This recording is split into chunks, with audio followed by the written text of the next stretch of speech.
Shalom saudaraku yang dikasihi oleh Tuhan Yesus. Kita kembali bertemu di dalam video pastoral kita dengan tema yang saya angkat, yaitu tentang kepahitan, yang saya akan bacakan dari Efesus pasal yang keempat ayat 31. Demikianlah firman Tuhan, Efesus 4:31. Segala kepahitan, kegeraman, kemarahan, pertikaian, dan fitnah hendaklah dibuang dari antara kamu. Demikian pula segala kejahatan. Ketika kita berbicara tentang kepahitan, maka kepahitan merupakan kondisi daripada jiwa seseorang. Dan ini menunjukkan semacam satu rasa asam yang terus-menerus ada dalam hati seseorang, tidak adanya keramahan pada orang itu. Dan ini merupakan sebuah kondisi di mana orang itu tidak punya lagi belas kasihan, satu kondisi di mana tidak pernah melihat adanya kebaikan di dalam diri orang lain atau dalam sebuah kondisi, sebuah keadaan, tapi selalu hanya melihat yang salah, selalu melihat yang cacat, selalu melihat yang buruk, yang kurang. Hingga ada pepatah yang mengatakan seperti ini, semua itu tampak kuning bagi mata yang kuning. Dan saya kira saudara, hal ini berlaku untuk kepahitan jiwa seseorang. Jadi semua nampak tidak layak bagi orang yang pahit hatinya, pahit jiwanya. Karena hatinya pahit, maka semuanya itu nampak dari kacamata kepahitan. Seluruh yang dia lihat adalah semata-mata hal yang jelek, hal yang kurang, karena hatinya pahit. Nah, saudaraku, kepahitan merupakan hasil dari merenungkan kesalahan orang, baik itu secara nyata ataupun hanya dengan imajiner saja. Nah, kita semua bisa mengalami kepahitan ini secara alami ketika kita berada dalam kondisi kita ini belum lahir baru. Sehingga ketika kita sudah lahir baru, maka kita mesti menjauhkan diri dari dosa kepahitan ini.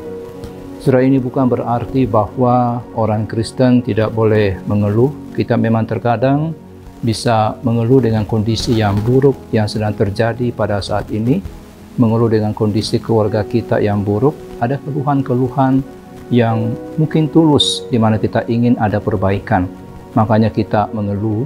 Tapi jangan sampai kita terus-menerus tinggal dalam keluhan-keluhan itu. Kita jangan terus berkanjang dalam keluhan-keluhan itu. Jangan sampai kita merawat akan keluhan-keluhan kita atau memberikan perhatian yang besar terhadap keluhan-keluhan itu dan tidak melakukan sesuatu untuk memperbaiki apa yang kita lihat kurang. Nah, kalau kita lakukan ini, maka itu akan menimbulkan kepahitan. Kalau kita tidak berusaha memperbaiki, itu akan menimbulkan kepahitan.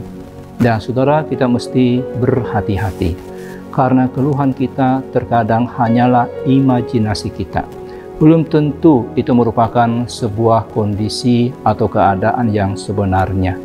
Nah, kita ini menjadi pahit karena kita melihat sesuatu yang buruk yang kita terus bayangkan, yang kita terus renungkan, dan lebih celaka lagi saudara, kita merawat kepahitan tersebut sehingga kita menjadi semakin hari semakin pahit.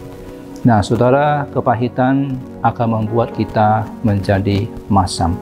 Kalau kita sudah masuk ke dalam sebuah dosa kepahitan, maka saudara tidak akan mempercayai kebaikan siapapun atau mempercayai kebaikan dalam hal apapun.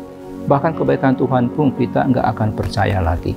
Kita akan menjadi selalu sinis, kita menghilangkan kebaikan orang lain, dan kita mencoba terus untuk berbuat baik, dan kita selalu gagal untuk bisa melihat sesuatu yang baik pada orang lain, walaupun orang itu berbuat baik kepada kita. Saudaraku, kita ketika masuk atau jatuh dalam dosa kepahitan, kita nggak bisa lagi melihat sebuah keindahan. Kalau saudara perhatikan sesuatu yang indah, maka kalau hati saudara pahit, saudara tidak akan memuji 99% yang indah itu, tapi akan menunjuk kepada 1% yang cacat. Saudara, memang ada banyak alasan yang bisa membuat kita menjadi orang yang punya kepahitan. Mungkin seseorang kehilangan orang tua karena COVID-19, kehilangan keluarga yang dikasihi karena COVID-19 atau karena penyakit atau karena kecelakaan. Itu mungkin bisa menimbulkan kepahitan-kepahitan terhadap Tuhan, kepahitan terhadap kehidupan. Mereka yang dikecewakan oleh pasangan bisa juga menjadi pahit hatinya. Anak yang dikecewakan oleh ayahnya atau oleh mamanya bisa juga menjadi pahit. Jadi mereka menerima pukulan keras yang tertentu dalam kehidupan ini, tapi saudara, itu bukan pembenaran. Bukan pembenaran untuk kita tinggal di dalam kepahitan, bukan pembenaran untuk kita bersikap sinis terhadap kehidupan ini. Hal itu harus kita atasi. Kita nggak boleh terus membiarkan diri kita ada dalam kondisi tersebut. Kita nggak boleh terus merenungkan kondisi buruk itu dan membawanya ke dalam alam, bawa saudara kita ke dalam imajinasi daripada kita, sampai kita tanpa sadar kita menjadi orang yang punya luka batin dan membawa akar pahit itu dalam kehidupan kita. Dan ini saudara, ini akan mempengaruhi relasi kita dengan orang lain, akan mempengaruhi pekerjaan kita, akan mempengaruhi gereja kita, keluarga kita. Orang yang punya kepahitan adalah biasanya mereka itu sudah dibuat getir oleh kehidupan dan mereka tidak bisa keluar dari kegetiran itu, dan pada gilirannya karena dia pahit membuat hidup orang lain juga menjadi pahit. Nah, kalau saudara termasuk orang yang seperti ini, maka saudara tidak akan bisa menikmati apapun dalam dunia ini. Saya kira orang-orang yang paling menyedihkan dalam dunia ini adalah mereka yang punya kepahitan. Kepahitan ini membuat diri mereka itu menjadi sengsara dan membuat orang lain yang sekitar orang yang pahit hatinya itu juga menjadi sengsara. Kepahitan merupakan sesuatu yang selalu mengekspresikan dirinya di dalam ucapan dan juga di dalam tindakan. Nah, ketika kita memiliki kepahitan, maka itu akan menimbulkan kegeraman. Seperti ini dikatakan firman Tuhan yang tadi saya baca, itu akan menimbulkan kemarahan, pertikaian, dan fitnah. Dan semua kejahatan ini harus kita singkirkan. Sejak kita menjadi Kristen, hal-hal tersebut tidaklah menjadi otomatis hilang. Kita mesti berdoa, kita mesti memohon pengampunan kalau sudah memiliki kepahitan. Tetapi kita juga mesti berusaha untuk menyingkirkan kepahitan-kepahitan kita tersebut. Saudaraku, kita seringkali tidak menyadari akan adanya kepahitan ini. Singkirkan itu saudara. Singkirkan kepahitan ini sekali untuk selama-lamanya. Roh Kudus sudah tinggal di dalam diri saudara. Oleh karena itu kepahitan dan seluruh bentuk-bentuk kepahitan, yaitu kegeraman, kemarahan, pertikaian, dan fitnah, itu harus kita singkirkan. Roh Kudus yang tinggal dalam diri kita tidak akan menghasilkan sikap-sikap yang seperti itu. Sikap-sikap yang seperti itu bertentangan dengan buah Roh Kudus.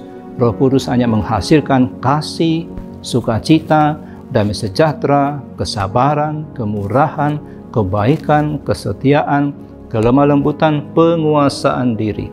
Dan semua itu bertentangan dengan kepahitan, bertentangan dengan kegeraman, kemarahan, pertikaian, dan fitnah.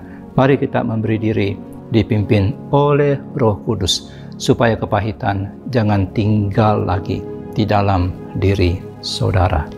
Amin.